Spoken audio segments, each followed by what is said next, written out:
হযরতে খালিদ বিন ওয়ালিদ নিজের স্ত্রীকে বলতে লাগলো, আমার প্রাণের স্ত্রী, আমার শরীরের অঙ্গগুলোকে দেখো, কোন একটা জায়গা পাও কি যে জায়গাতে কাটার চিহ্ন নাই?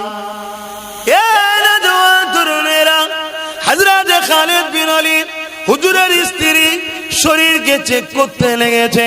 চেক করতে করতে বলছে, এমন কোন জায়গা পেলাম না, হয় নিজের আঘাত নাই, তীরের আঘাত নাই, বল্লমের আঘাত নাই, তরোয়ালের আঘাত, পুরো শরীরটায় আঘাতে ভরা, কিন্তু তথাপিও আমি শহীদ কেন হলাম না? আল্লাহ পাক আমাকে এই দরজা কেন দিল না? ওই সময় খালিদ বিন ওয়ালিদকে তিনার স্ত্রী বলেছিলেন, আপনি মনে দুঃখ নেবেন না, পৃথিবীর কার ক্ষমতা আছে আল্লাহ পাকের তরোয়ালকে ভেঙে দিতে পারে? আল্লাহ তো আপনার নাম দিয়েছে সাইফুল্লাহ, আল্লাহ তরোয়াল, এই জন্য আল্লাহ আপনাকে কারো কাছে শহীদ হতে দেননি। এ যুবকেরা, তরুণীরা, বাপেরা, শহীদের কতটা মর্যাদা, শহীদের কতটা দরজা, শহীদের কতটা ইজ্জত সম্মান। আর দুনিয়া জমিনে আমরা দুনিয়ার লোভ লালসাতে নিজেদের জান দিয়ে দিচ্ছি।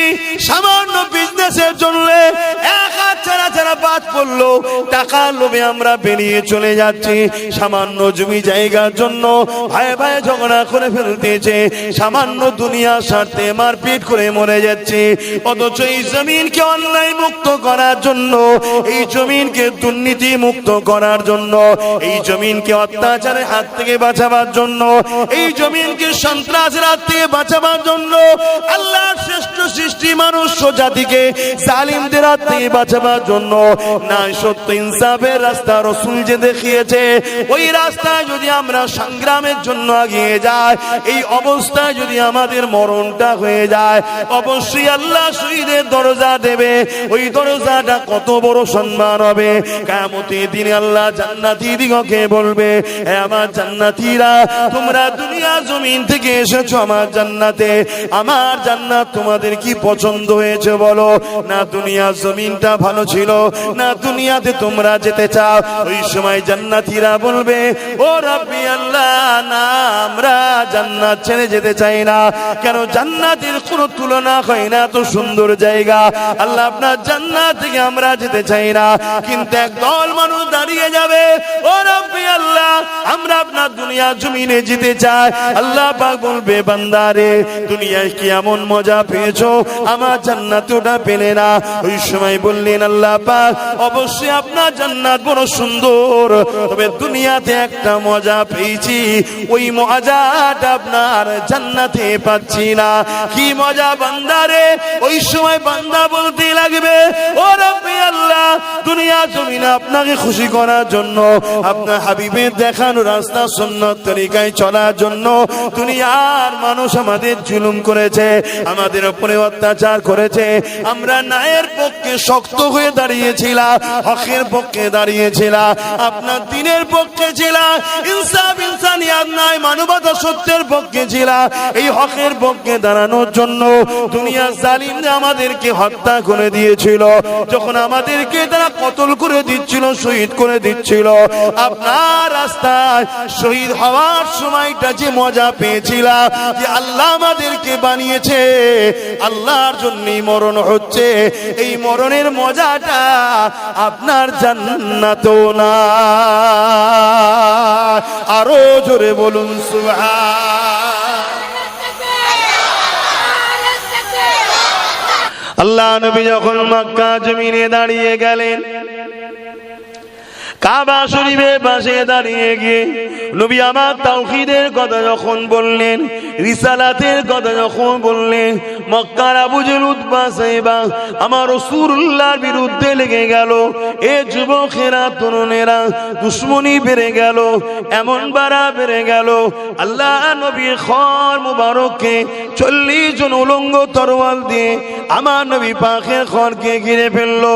কেননা মুহাম্মদ রাসূল যদি থাকে, ইনসাফ প্রতিষ্ঠিত হবে, ইনসানিয়াত প্রতিষ্ঠিত হবে, মুসলিমরা অধিকার পাবে, গরিবরা মাথা তুলে দাঁড়াবে, এতিমরা আশ্রয় পাবে। বিধবারা সম্মান পাবে। এই জন্য আবু জেহেল চাইলো মুহাম্মদ রাসূলকে রুখতে হবে, কেননা আবু জেহেল ছিল একটা সন্ত্রাসের নাম, আতঙ্কের নাম, খুনির নাম, যেখানে গরিবদেরকে গোলাম বানিয়ে রেখেছিল। আর মুহাম্মদ রাসূলুল্লাহ এসেছিলেন দাসত্ব শিকল ভেঙে দিয়ে আল্লাহর সৃষ্টিগুলোকে আজাদ করে দিবার জন্য।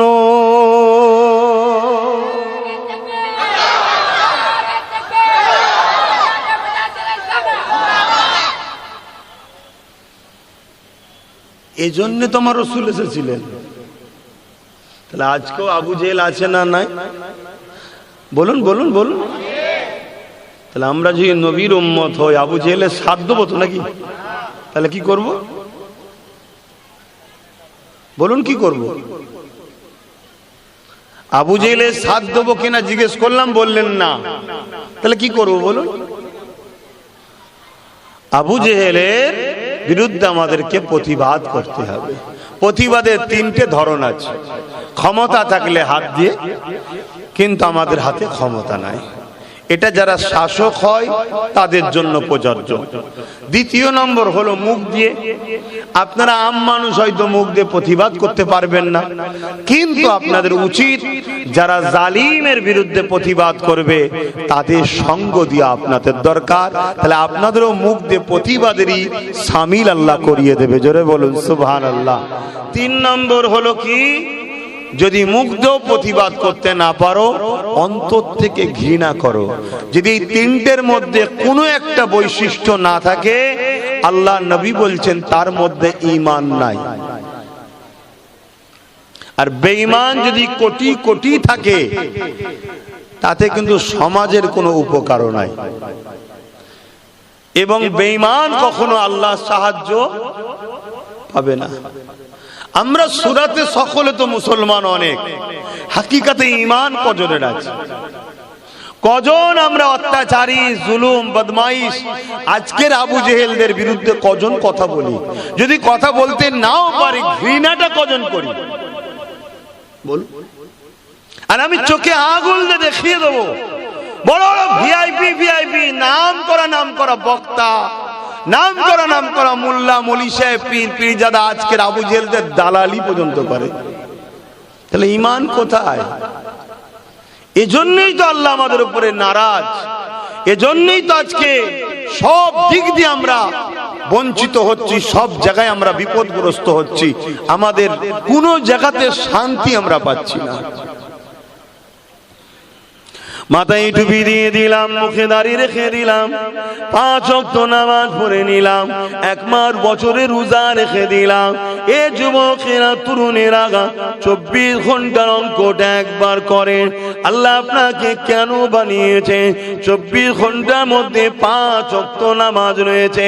10 মিনিট করে যদি ধরি, 50 মিনিট বা 1 ঘন্টা, তাহলে বাকি সময়টা আল্লাহ কি জন্য দিয়েছে? 23টা ঘন্টা আল্লাহ যে দিয়ে, এর মধ্যে কি কাজ আমাদেরকে করতে হবে? এ যুবকেরা, আমরা তো অঙ্কটা করলাম না। বছরে একবার তো রোজা, 1 মাসের জন্য। জীবনে একবার তো হজ করা ফরজ, তাও আবার ধনীদের জন্য।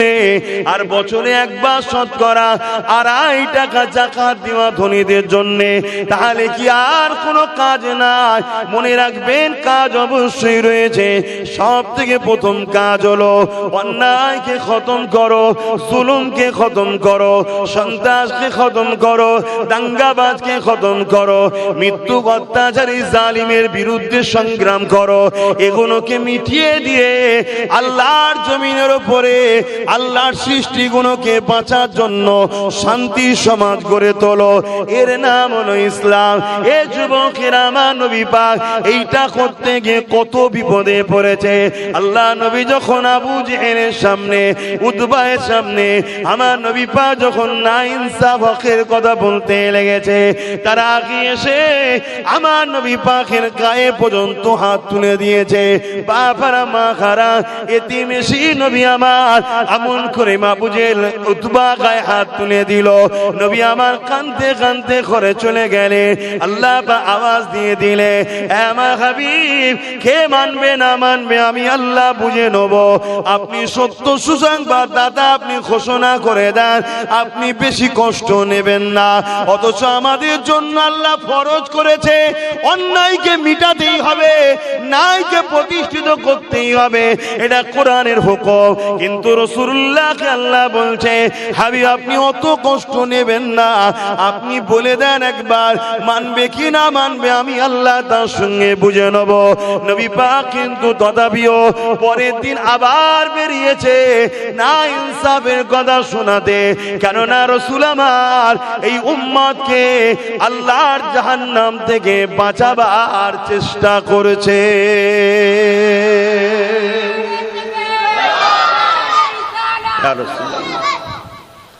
সেই নবীর উম্মত হিসাবে আমাদেরও কি দায়িত্ব নাই?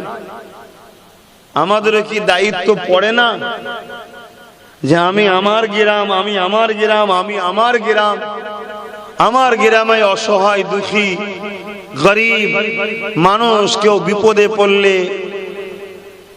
তার পাশে দাঁড়াবো, কোন মজলুম কেউ তার পাশে দাঁড়াবো।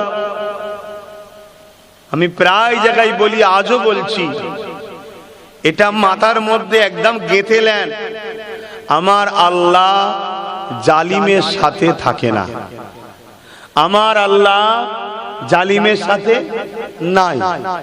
সে যদি পীর দাবিদার হয়, পীর সাহেব পীর জাদাও হয়, মুফতি হয়, মৌলানা হয়, যত বড়ই মুফাসসির হোক, সে যদি জালিম হয় আমার আল্লাহ জালিমের সাথে নাই। এটাকে মাথার মধ্যে গেঁথে নেন। আমার আল্লাহ ওই লোকের সঙ্গে আছে যে ফুটপাতে পড়ে আছে অথচ জালিম নয়, আমার আল্লাহ তাকেও ভালোবাসে, তার সাথে আছে। জোরে বলুন সুবহানাল্লাহ। কিছু বুঝাতে পারলাম? তাহলে আমরা কি জালিমের সাথে থাকতে পারি? জালিমের সাথে যখন আল্লাহ নাই আর আমরা যদি জালিমের সাথে থাকি, আল্লাহ কি আমাদের সাহায্য করবে? না তো আমরা বলছি, কিন্তু প্র্যাকটিক্যালে আমরা হয় জালিমের খাতায় নাম লিখে দিয়েছি, আর নাই জালিমের সাথে বন্ধুত্ব আছে আমাদের। আছে না নাই? কথা বলছেন না কেন? আসেন, এখনো সময় আছে, তওবা করে নেন, পরিবর্তন হয়ে যান, আল্লাহকে রুকু সিজদা দেন, তাসবিহ পড়ুন সুবহান রাব্বিল আলা, আল্লাহ পাকের কাছে চোখে কোনা দিয়ে পানি ফেলে দেন, আল্লাহ পাকের কাছে ক্ষমা চেয়ে নেন। ও রব্বি আল্লাহ, আমি বড় দুর্বল, আমি বড় কমজোর, অন্যায় করেছি, ভুল করেছি, আজ আপনার কাছে ক্ষমা চাইছি, আল্লাহ আপনি মাফ করে দেন। অবশ্যই আপনি বড় সাহায্যকারী। আল্লাহ আমাদের জন্য উপযুক্ত লিডার বানান, আমাদের জন্য উপযুক্ত নেতা বানান, যার হাতের বরকতে আল্লাহ পাক সমাজ থেকে জুলুম মিটে যাবে, সমাজ থেকে দাঙ্গা মিটে যাবে, সমাজ থেকে বেইনসাফি জুলুম অত্যাচার মিটে যাবে। ও রব্বি আল্লাহ, এই সমাজে আমরা নিরাপদে মসজিদে যাব, নিরাপদে মাদ্রাসায় যাব, লাশগুলো কেলে আগামী দিন কোন কবরস্থানে যাবে, এই যে চিন্তা পারিশান আছে, এই পারিশান আমাদের দূর করে দেয়। ও রব্বি আল্লাহ, আমাদের বাচ্চাগুলো দেশ বিদেশে কাজে গেছে, লাশ হয়ে ঘরে ফিরবে কিনা এর কোনো সিকিউরিটি নাই, কখন যেন ফোন এলো, কে যেন টুকরো টুকরো করে মেরে দিয়েছে, কোন ভিড় যেন এমন করে স্লোগান দিয়ে মুসলমান হওয়ার জন্য টুকরো টুকরো করে মেরে দিয়েছে। এ আল্লাহ, অন্যায় করেছি আমরা, এই জালিমদের ঘরে আপন মনে করে নিয়ে তাদের সঙ্গে আমরা কাঁধে কাঁধ মিলিয়েছিলাম। আল্লাহ, আমরা বড় অন্যায় করেছি, ভুল করেছে। আপনার হাবিবের সুন্নাত ছেড়ে দিয়ে, আপনার হাবিবের রেখে যাওয়া কষ্টের দিনের কথা ছেড়ে দিয়ে এই বেঈমান জালিমদের কি করে গদি ঠিকবে, এই জন্য আমরা দলাদলি মারপিট করেছি। আল্লাহ আমরা ভুল করেছি, ক্ষমা করে দেন। আপনি আমাদেরকে উপযুক্ত নেতা বানিয়ে দেন। এ যুবকেরা শুনে রেখে দেন, আমার আল্লাহ বড় তওবাকারীকে পছন্দ করে গো। অবশ্যই তিনি তোমাদের আমাদের ডাকে সাড়া দেবে ইনশাআল্লাহ। সেদিন বেশি দূর নয়, জালিমকে মিটিয়ে আল্লাহ পাক তোমার আমার বাচ্চাদের জন্য একটা সুন্দর সমাজ ব্যবস্থা করে দেবে। আরো জোরে বলুন সুবহান।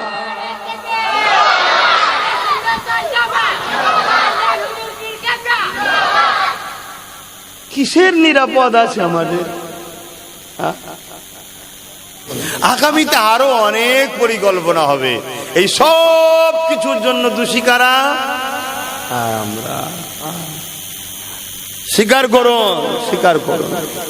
আর মনে রাখবেন, আমাদের মধ্যে মাথায় টুপি দিয়ে মুখে দাঁড়িয়ে রেখে মোল্লা মলি সাহেব মাথায় বসে আছে 95%। যারা দেখবেন শুধু বলবে না না না না না না রাজনীতি করি না, কিন্তু নেতাদের সঙ্গে ফটো তোলে। এগুলো হলো কালপিট বদমাইশ, এগুলো হচ্ছে সব থেকে বড় গাদ্দার।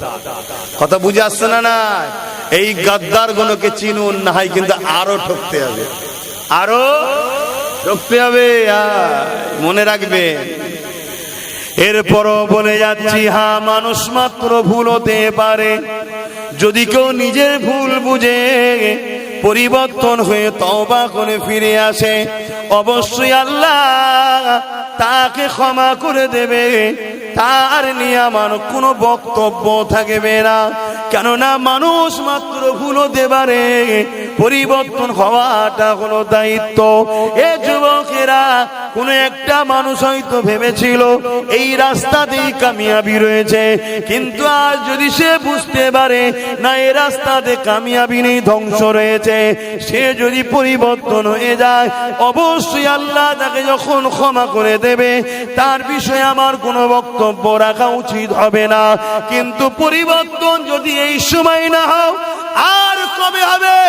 যেখানে কেন্দ্র জালিম সরকার ক্ষমতা জোরে ইসলাম বিরোধী আইন তৈরি করে দিল, মসজিদ আজকে নিরাপদে নাই, মাদ্রাসা নিরাপদে নাই, কবরস্থান নিরাপদে নাই, ইসলামের অকাম সম্পত্তি কোনো নিরাপদে নাই। এই জায়গাতে যদি এখনো পরিবর্তন না হয়, আর কবে হবে? আর আমার রাজ্যে যিনি রয়েছে তিনি বলছে দিল্লি যাও, বলছে না? বলেন। তাহলে এও কত বড় 2 নম্বর দেখছেন?